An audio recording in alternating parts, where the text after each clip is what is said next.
Salut tout le monde, j'espère que vous allez bien. Donc aujourd'hui dans cette vidéo, je vais vous parler un petit peu d'handicap.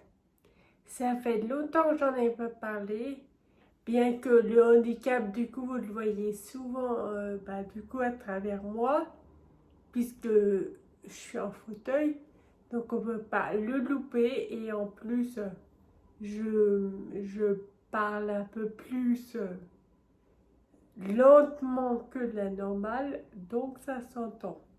Donc aujourd'hui, je voulais faire cette vidéo parce que tout simplement, j'en ai marre. J'en ai marre de toutes ces personnes qui idéalisent l'handicap. Enfin, idéaliser, c'est peut-être un grand mot, mais beaucoup de personnes pensent qu'une personne handicapée a beaucoup d'aide, qu'une personne handicapée a tous les droits, qu'une personne handicapée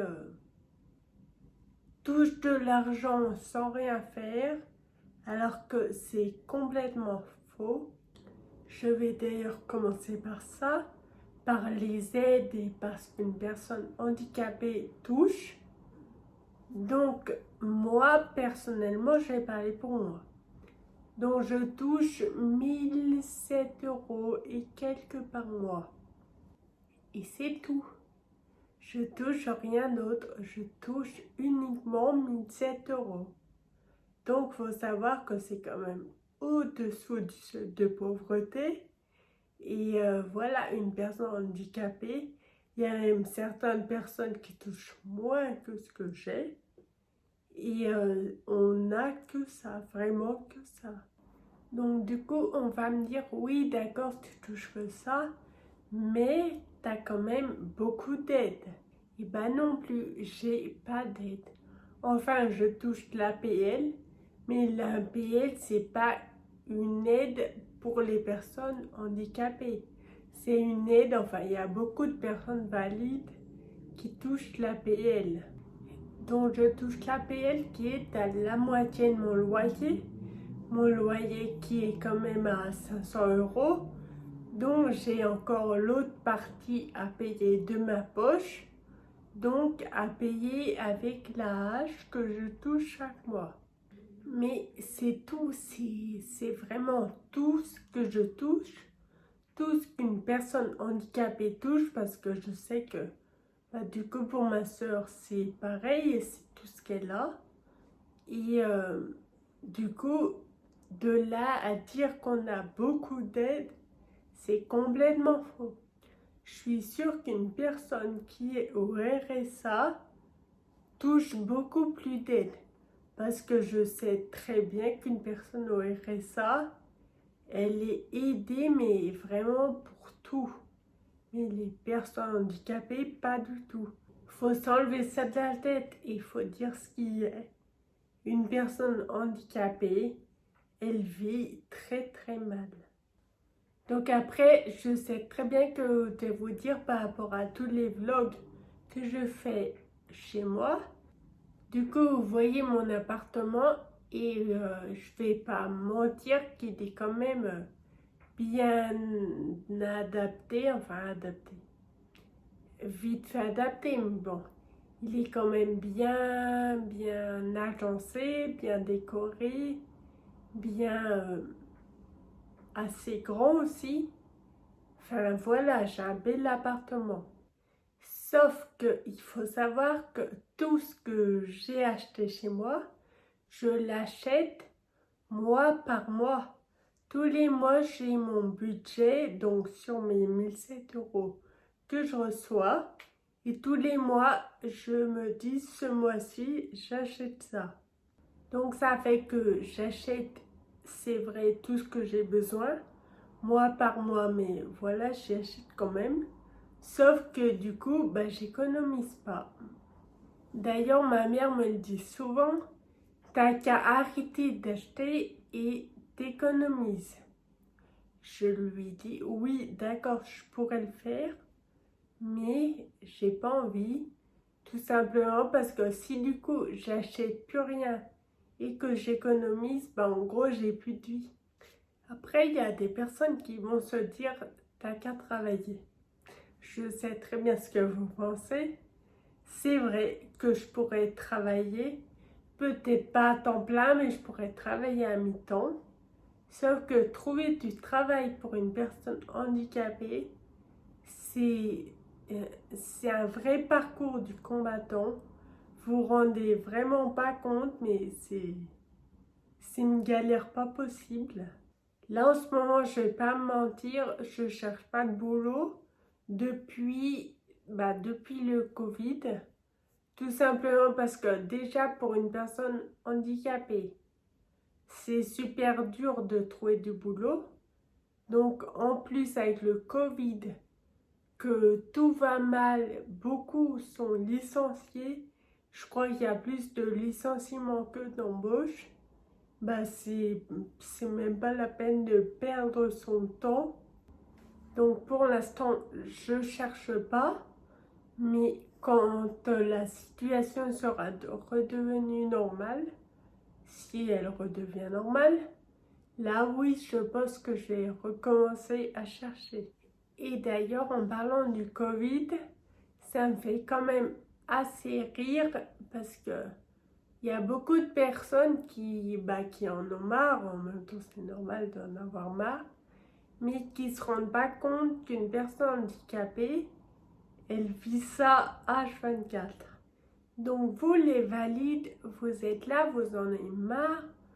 Il y en a beaucoup qui tombent en dépression, des trucs comme ça, parce que ça fait 1 an et demi, je crois, à peu près 1 an et demi, que c'est le bordel, faut le dire. C'est le bordel et pas qu'en France. Le Covid, il fout le bordel partout. Souvent, on me pose une question qui me fait assez rire.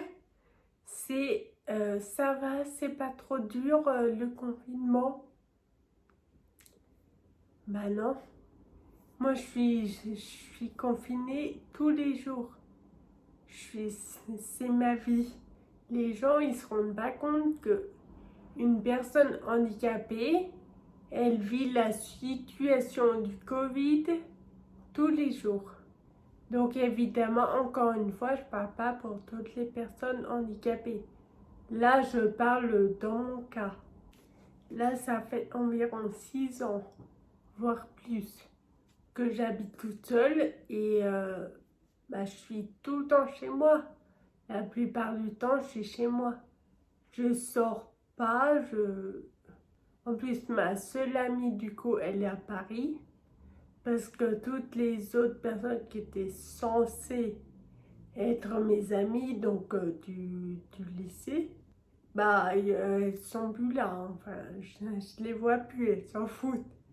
Elles peuvent sortir, elles sont normales.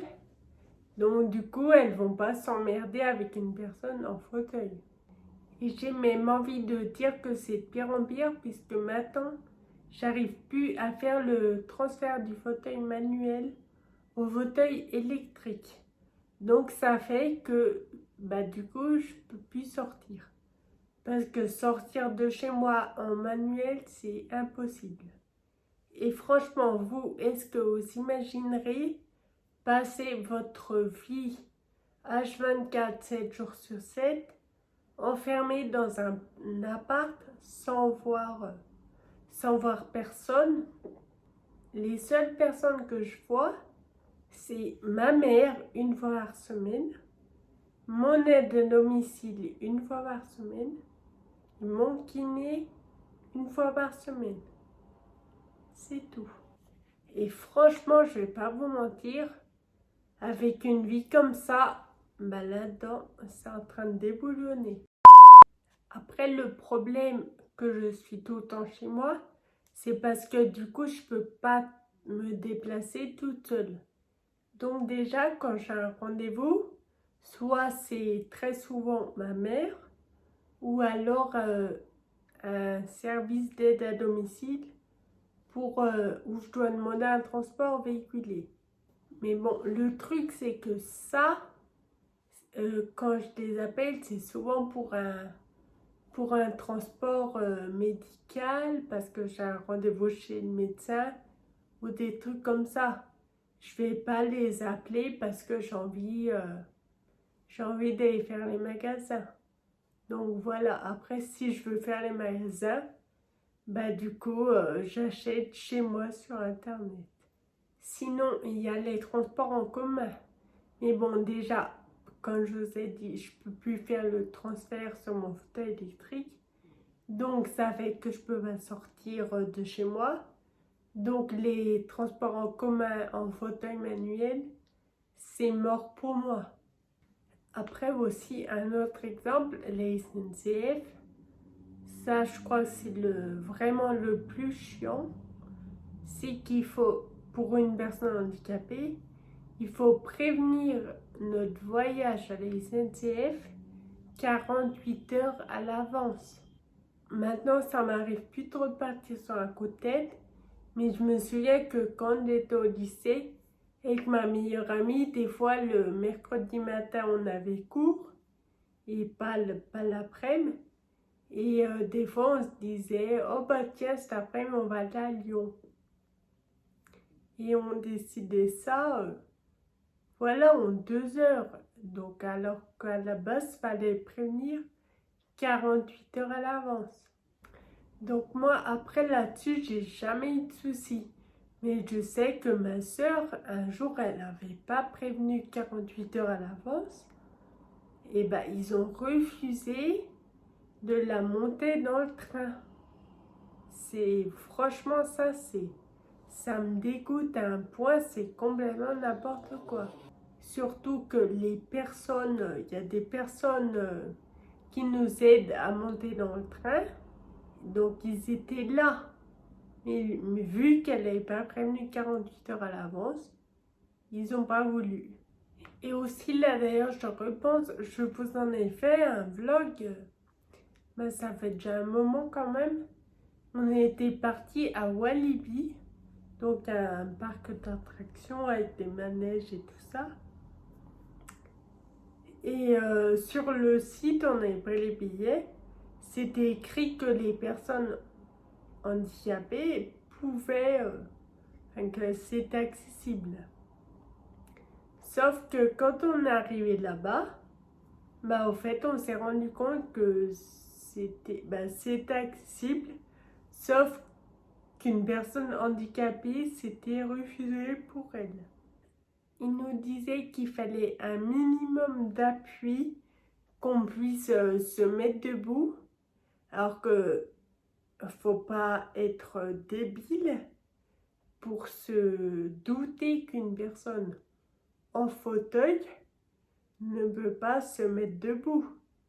Enfin bref, des fois les gens, je sais pas du tout comment ils pensent, mais il y a des trucs, je vous jure, mais les lois, même les mentalités, parce que tout ça, ça vient des mentalités, forcément. Faudrait franchement tout refaire. D'ailleurs, en parlant d'adaptation, un jour, je parlais avec donc quelqu'un qui m'a dit oh, mais ça va, maintenant, les lieux publics sont beaucoup adaptés. Donc, tu peux aller partout. Et je lui ai répondu, bah non. Parce que les lieux publics sont adaptés. Oui. Mais il faut y aller. Il faut y aller au lieu public. Par exemple, le cinéma. Oui, il est adapté. Enfin, adapté. Quand il parle d'adapté, c'est-à-dire que tout est plein pied et qu'il y a un toilette handicapé. Pour eux, c'est ça adapté. Mais pour y aller, je fais comment? Moi, le cinéma est quand même loin de chez moi. Il est à 20 minutes à pied, un truc comme ça. Donc, pour y aller, merci quoi. Je fais comment? Et après, je donne comme exemple le cinéma, mais je parle de tout, enfin, comme par exemple, aller faire mes courses à Auchan. Admettons, je vais à Auchan, je sais pas, j'arrive à faire mon transfert, je prends le bus, je vais à Auchan. Ok? Ok, c'est adapté, mais après, comment je fais pour ramener toutes mes courses? Je sais pas, les gens, ils réfléchissent pas. Parce il y a des personnes super gentilles qui vont vouloir vous aider. Mais il y en a beaucoup malheureusement qui n'ont rien à foutre, strictement rien à foutre. Quand j'étais au lycée, donc pareil ça fait longtemps, et que ma meilleure amie, du coup on sortait souvent. Sauf qu'un jour, je sais pas si je l'ai déjà raconté sur ma chaîne, à mon avis elle va rigoler quand elle va entendre ça. On était en descente, donc en pente. Et donc elle me poussait, elle me parlait. Et moi, du coup, pour entendre et lui parler aussi, du coup, je tournais la tête. Donc en gros, il n'y en a aucune de nous deux qui regardait la route. Et donc, comme j'ai dit, on était en pente. Donc on descendait assez vite, elle ne faisait pas d'effort. Et vu qu'on ne regardait pas la route, à un moment, il y avait une racine d'arbre qui traversait la route. Du coup, ça faisait un obstacle sur la route. Et vu qu'on n'y avait pas vu, forcément, les petites roues avant se sont bloquées dedans. Et moi, mais j'ai volé. Je me suis retrouvée par terre, forcément. J'étais en short, évidemment. J'avais les deux genoux éclatés en sang. Je me rappelle même que j'ai perdu mes chaussures. Mes chaussures, elles étaient parties. Et donc j'ai les genoux en sang. J'étais partenaire, je me rappelle que je pleurais pas. Je n'avais pas pleuré, pourtant j'avais deux genoux éclatés. Ma meilleure amie, elle pleurait parce que je pense qu'elle s'en... Bah du coup, elle s'en voulait un peu. Donc elle pleurait. Et là, les gens, mais un truc, mais franchement n'importe quoi.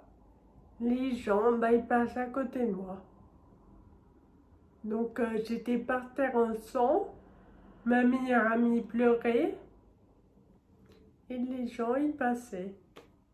Il n'y en a aucun qui s'arrêtait pour, pour demander si on avait besoin d'aide ou quoi. À un moment, ma meilleure amie, elle a quand même arrêté une personne. Elle lui a demandé, bah, du coup, s'il avait un mouchoir. Donc, il s'est arrêté, il a pris un mouchoir, il l'a donné, il est reparti. Enfin, bref, tout ça pour dire que les gens, ils en ont strictement rien à foutre. Et que, bah, pourtant, on était sur la route, on était près de la ville.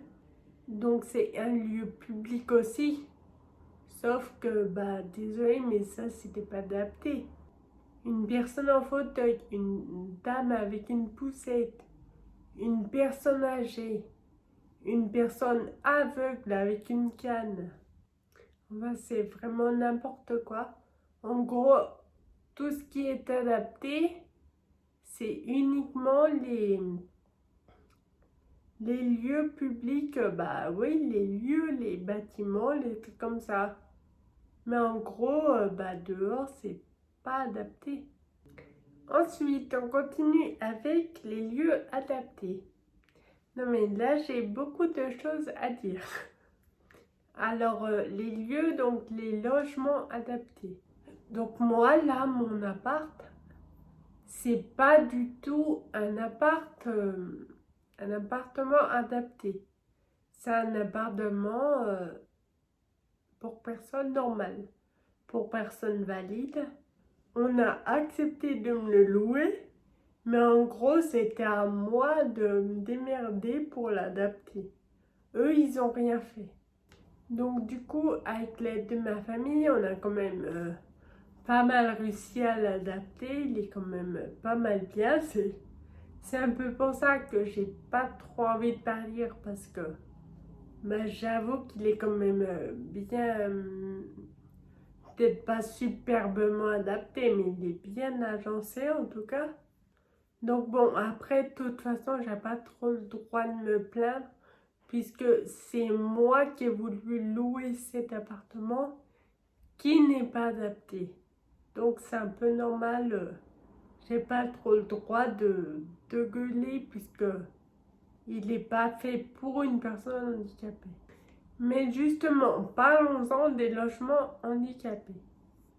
Bah, je peux vous dire qu'il n'y en a pas beaucoup. Mais vraiment pas beaucoup. Et ça aussi, c'est quelque chose que les gens pensent qu'il y en a de plus en plus. Sauf que c'est pas vrai. Parce que maintenant, quand ils font un nouveau bâtiment, un nouvel immeuble d'appartement, ils sont obligés de mettre un logement handicapé.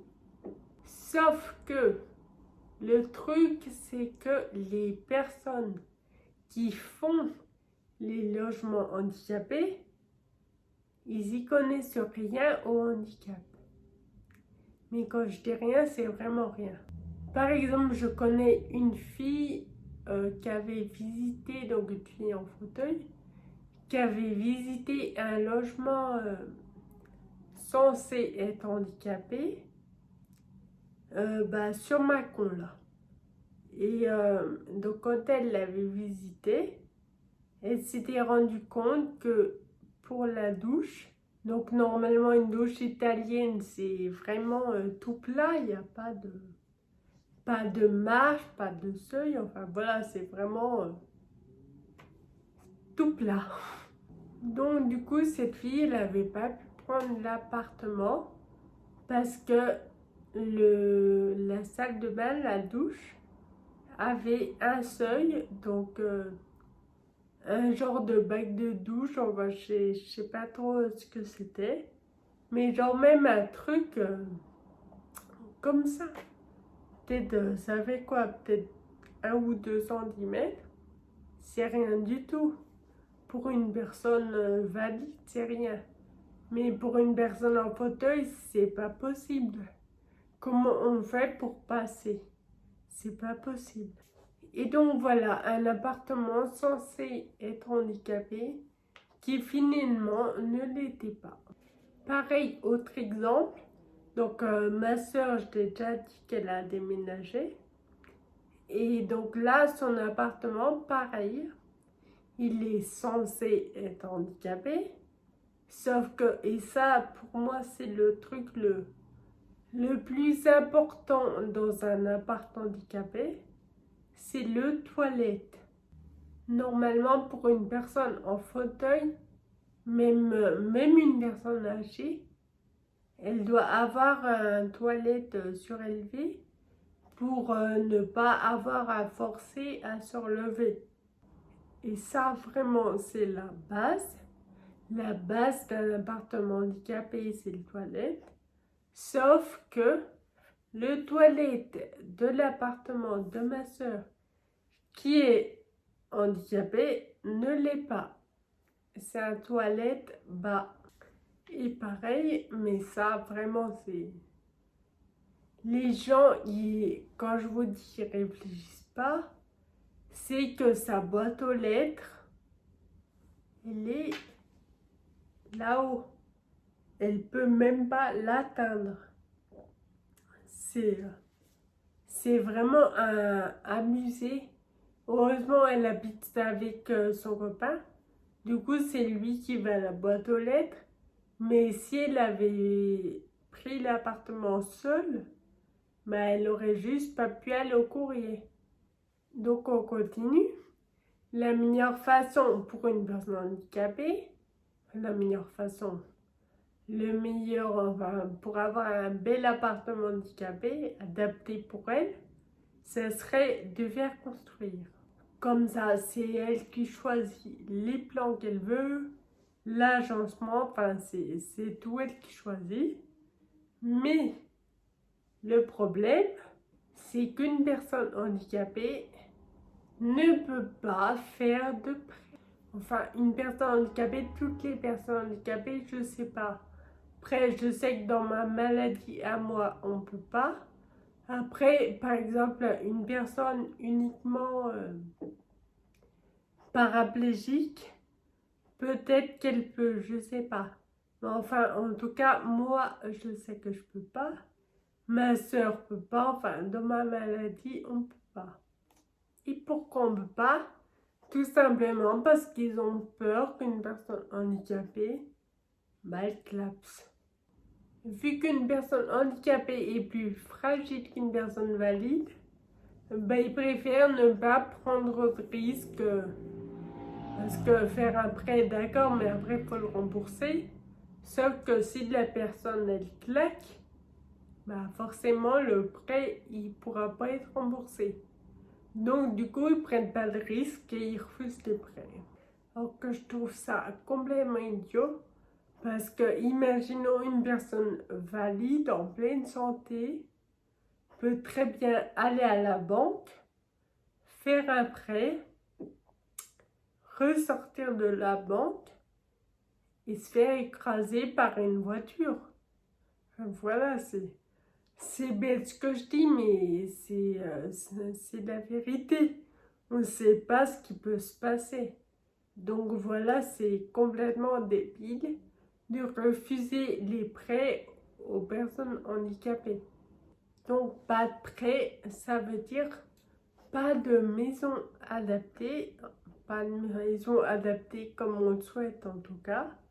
Donc obligé de louer un appartement qui est censé être adapté et qui 90% des cas ne l'est pas.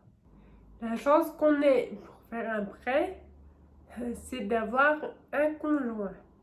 Un conjoint, un copain, un mari, enfin un truc, qui prenne du coup le prêt tout à son nom.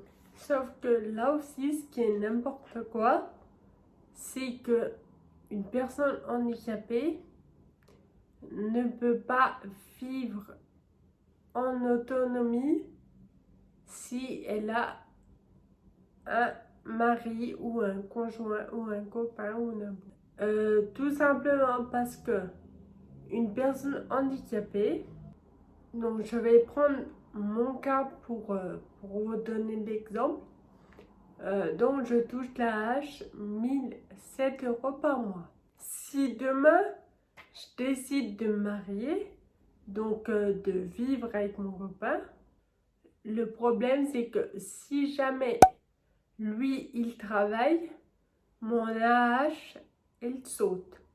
Donc en gros on va se retrouver à deux pour vivre avec son salaire. Par contre, si lui ne travaille pas, moi je garde mon AH, sauf que du coup on se retrouve à deux à vivre avec mon AH. Sachant que j'ai déjà du mal à vivre moi toute seule avec mon AH, donc imaginez si on est deux. En gros, si t'es handicapé, tu vis seul, c'est tout. Faut que tu vis seul, faut que tu restes chez toi, faut que tu fasses rien. Alors que quand on regarde deux personnes valides, si les deux personnes travaillent, elles auront toutes les deux un salaire et voilà ça. Ça bouge pas, ça reste comme ça. Donc pourquoi une personne handicapée, elle pourrait pas? Donc on dit liberté, égalité, fraternité. Mais j'ai envie de dire pas pour tous. Liberté, non. Passer ses journées enfermé chez soi, c'est pas être libre. Égalité, non, on n'est pas du tout égaux. Je viens d'ailleurs de vous donner le meilleur exemple avec l'âge qu'on nous supprime si on est marié. Et fraternité non plus, puisqu'il y a quand même la majorité des personnes qu'on n'a rien à foutre. T'es handicapé, c'est pas de chose pour toi, tu restes dans ta merde. Et malheureusement, la France, c'est devenu ça. en gros, tout le monde s'en fout de tout. Tu dois vivre toute seule, gérer tes problèmes toute seule. Enfin voilà, la France est devenue du chacun pour soi. Bref, sur ces belles paroles, je vais m'arrêter là, puisque la vidéo est déjà pas mal longue. J'essaie de me remettre à faire 2 vidéos par semaine. Donc vraiment j'essaie, je vous promets pas que je vais y arriver, mais bon, j'essaie. Donc bah écoutez, sur ce, je vous fais de gros bisous. Je vous dis peut-être à mercredi. Et prenez bien soin de vous. Bisous.